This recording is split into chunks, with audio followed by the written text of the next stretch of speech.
صاحب په لاس باندې باقاعده په دې پارټۍ کې د شمولیت اعلان وکړي. جناب محمد عالم صاحب.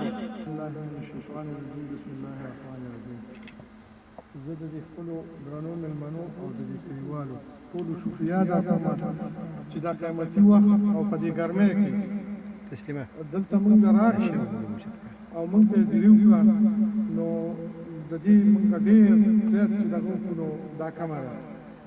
او دا مشري زموږ د رور وخت دی وبخښي، هغه چې وفات شو نو دا د کلي کسان چې د هغه کوم ملګري وو دا کسان داسې یو کس راکړی چې دا کار څنګه مخکې بوځو، نو دا ډېره غټه ذمهواري وه. هغه چې ما سوچ وکړو ډېرو پارټیو دغه مونږ وکړو، خو نن سبا وخت چې ما دغه وکړو نو د دې پارټۍ ما دغه وکړو، دا یو ښه پارټي ده او ټول عمر د دې کلي او د دې غریبو او د دغه په کار راغلې ده. نو ما دا سوچ وکړو چې دا کسان به ما نه کار غواړي، سبا به ما نه منډه غواړي، دغه به غواړي، نو ما نه پی ټي اې کولی شي، نه نشتر کولی شي، نه بل کولی شي، نه بل کولی شي.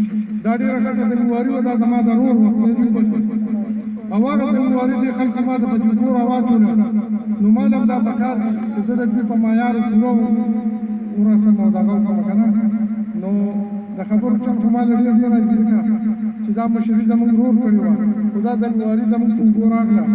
نو امید زما د ربه دی چې خانچي به موږ نه مایوسه کوي او زه د خپل څه ذاتي کار نه غواړم.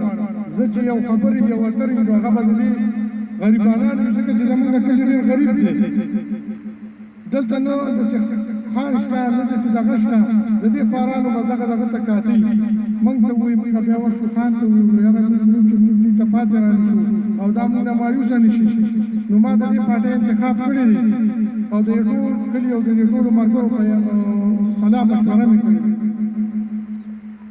والسلام.